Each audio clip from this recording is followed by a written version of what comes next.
जय हिंद सभी को। और आज का जो हमारा टॉपिक है वो है हमारा ईयर।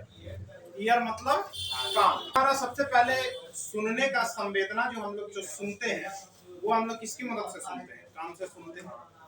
कान से सुना हुआ वो कान कहाँ भेजता है? ब्रेन में भेजता है। और तब हम लोग क्या करते हैं? सुन सकते हैं कि अच्छा ये बोल रहा है, वो बोल रहा है। ठीक है। अगर हम देखें कान के बारे में तो कान में बिल्कुल ऐसा ही स्ट्रक्चर बना होता है कान का। तो कान का जो ये वाला पार्ट होता है, ये फ्रंट वाला जो पार्ट होता है, इसी को हम लोग कर्ण पटल बोलते हैं। क्या बोलते हैं? कर्ण पटल बोलते हैं। ईयर पाइना बोलते हैं। ठीक है। कर्ण पटल अगर बोले तो ये जो बाहर वाला जो हो गया, जैसे हम लोग का जो निकला हुआ ऐसे है, वो हो गया क्या? कर्ण पटल। कर्ण पटल ही को हम लोग देख सकते हैं अच्छे से, क्योंकि हमारे शरीर के जो बाहर रहता है वो क्या रहता है? कर्ण पटल रहता है। अब हम लोग देखते हैं, हम लोग जब आगे देखते हैं तो ये कर्ण पटल के एक अंदर में एक छिद्र नुमा एक आकार होता है, नली नुमा। ठीक है। जिसमें हम लोग कभी कभी पेन अंदर डाल के बाहर करके पेन जो डालते हैं तो वो क्या हो गया? एक नली हो गया। तो वही एक नली है। ऐसे ही बिल्कुल इसी में पेन डालते हैं कि नहीं? बिल्कुल नली है। कभी कभी हम लोग पेन को क्या करते हैं, पेन अंदर नहीं जाता है तो कागज लपेट के अंदर करते हैं। ठीक है। तो वो कागज जब अंदर जाता है तो टच करता है एक जगह, ठीक है, जो दर्द करता है। तो वो क्या हो गया? वही हमारा ईयर ड्रम हो गया। क्या हो गया? ईयर ड्रम हो गया। ठीक है। वही हमारा क्या हो गया? ईयर ड्रम हो गया। ठीक है। इसे ईयर ड्रम अगर तेज आवाज अगर आएगा या फिर अगर ज्यादा घुसाते घुसाते अगर छिद्र इसमें हो गया तो क्या होता है? आवाज जो है सुनाई अच्छे से नहीं देता है। ठीक है। फटा फटा, जैसे फटा बांस का आवाज होता है वैसे ही हम लोग को सुनाई देगा सबका आवाज।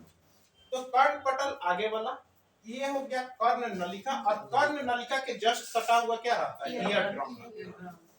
यही जो आगे पार्ट हुआ ना, इसी को हम लोग बाह्य पार्ट कहते हैं। क्या कहते हैं? बाह्य पार्ट। मतलब बाह्य पार्ट में हमारा तीन चीज आया कि नहीं? कर्ण पटल, कर्ण नलिका और क्या आया? ईयर ड्रम आया। क्या आया? ईयर ड्रम आया। ये तीन चीज आ गया कि नहीं आ गया? तीन चीज आया। अब हम लोग जो मध्य वाले भाग में देखते हैं तो मध्य वाले हमारा भाग मतलब जो अंदर हम लोग को नहीं, अंदर जो हम लोग जा सकते हैं वो हमारा तीन पार्ट होता है। ठीक है। उस जो मध्य वाले भाग में तीन हड्डी रहता है। ये तीन हड्डी जो है हमारे जो है आवाज को बढ़ा देता है। जितना अगर कोई चीज धीरे से बोल रहा है तो यहाँ जब टकराएगा तो आवाज हमें थोड़ा सा क्या होगा? अब सुनाई देगा। इसी में तीन हड्डी है जिसको शॉर्ट फॉर्म में हम लोग कहते हैं MIC। क्या कहते हैं? MIS कहते हैं। क्या कहते हैं? MIS कहते हैं। माइलस, इंकस और स्टेपिस। M से माइलस, I से इंकस और S से स्टेपिस। हम लोग जानते हैं कि हमारे बॉडी का सबसे जो छोटा हड्डी होता है वो क्या होता है? जो कान में होता है। तो माइलस, इंकस और क्या हो गया? स्टेपिस। हमारा जो हड्डी हुआ वो माइलस, इंकस और स्टेपिस हुआ। ठीक है। हड्डी यही हुआ जो हमारा आवाज को क्या किया? बढ़ा दिया। तो अगर हम मध्य का बात करें तो इसमें MIS होगा। अब हम लोग देखते हैं जो हमारा कान का जो आंतरिक भाग होता है, ठीक है, वो आंतरिक भाग को हम लोग कोटि अंग कहते हैं, जिसको हम लोग कोकल्या कहते हैं। क्या कहते हैं? कोकल्या कहते हैं। या फिर इसी को हम लोग क्या कहते हैं? कोटि अंग कहते हैं। क्या कहते हैं? कोटि अंग कहते हैं। अब जो हमारा जो आंतरिक जो कान का जो आंतरिक भाग होता है उसी को हम लोग क्या कहते हैं? कोटि अंग कहते हैं। कोटि अंग जो है हमारे मस्तिष्क से जुड़ा होता है। तो मस्तिष्क के किस नर्व से जुड़ा होता है? तो ऑडिटरी नर्व। क्या है? ऑडिटरी, मतलब जो सुनने वाला जो नस होता है उसी से क्या रहता है? जुड़ा रहता है, जिससे हमें आवाज स्पष्ट रूप से सुनाई देती है। ठीक है। इसी कोकल्या में अगर कोई खराबी आ जाता है तो हम लोग परमानेंट बाधिर हो जाते हैं। क्या हो जाते हैं? परमानेंट बाधिर हो जाने में इसी अगर अंतिम वाला में अगर कोई खराबी हुआ तो परमानेंट हम लोग का कान सुनाई नहीं देगा कोई भी चीज। ठीक है। कर्ण में एक ऑर्गन पाया जाता है जिसको हम लोग वेस्टिमुलेटेड ऑर्गन कहते हैं। क्या कहते हैं? वेस्टिमुलेटेड ऑर्गन कहते हैं।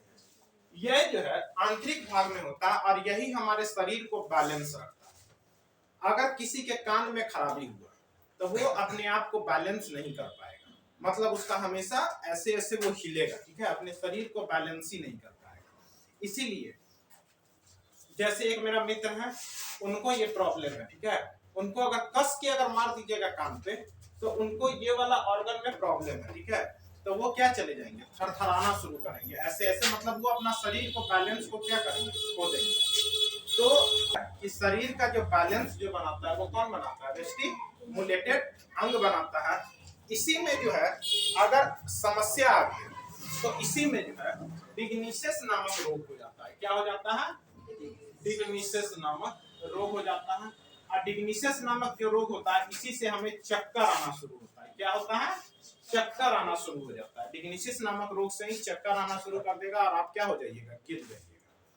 इसका कुछ कुछ फैक्ट का अगर हम बात करें तो सबसे पहले बात करेंगे कि कर्ण पटल, जो कर्ण पटल इतना चौड़ा होता है ना, उसके नीचे से एक पतला नली गया है, वो आवाज को इकट्ठा करके अंदर हमें भेजता है, ठीक है, बहुत सारा आवाज को साउंड करके एक पतला पाइप से अंदर भेजता है ताकि आवाज हमें क्या दे, स्पष्ट सुनाई। इसमें पूछा गया क्वेश्चन है कि घोड़े की नाल के तरह की हड्डी कौन सी कहलाती है, तो स्टिपस कहलाती है, ठीक है। ये जो है घोड़े के नाल के तरह इसका हड्डी होता है। किसका हड्डी होता है, घोड़े के नाल के तरह होता है। तो यही कान का फंक्शन हुआ। कान का हम एक फंक्शन किए हैं और कान हमारा कितना है, दो है। कान कितना है, दो है। तो कान दो है तो हमारा जो है हड्डियों की संख्या जो कान में है, तो ये हड्डी की संख्या 1 2 3 हुआ कि कान में कि नहीं, तो इसीलिए 3 गुना 2 मतलब दोनों कान मिला के कितना हड्डी होता है, 6 हड्डी होता है। कितना हड्डी होता है, 6 हड्डी होता है। तो ये पूरा रूप से आपका रहा कान, जिसमें आपका बाह्य जो परत हुआ वो कर्ण पटल हुआ, कर्ण नलिका हो गया, ईयर ड्रम हो गया। जो सेकेंड वाला जो पार्ट हुआ मध्य पार्ट, उसमें 3 हड्डी है, MIS, माइलस, इंकस और स्टिपस। घोड़े के नाल के तरह हड्डी कौन होता है, स्टिपस होता है। जो अंतिम जो हो गया, इसी को हम लोग कोकल्या कहते हैं। क्या कहते हैं, कोकल्या कहते हैं, जिसको हम लोग कोटी अंग कहते हैं। और इसी कोटी अंग में अगर प्रॉब्लम हो गया तो हमें परमानेंट बाधिर हम लोग हो जाते हैं। इसी में जो है एक ऑर्गन पाया जाता है, वेस्टिबुलेटेड ऑर्गन। इसी से हमारा शरीर क्या होता है, बैलेंस होता है। इसमें अगर खराबी हो जाएगा तो डिग्निसेस नामक हमें रोग हो जाएगा। क्लियर है, धन्यवाद।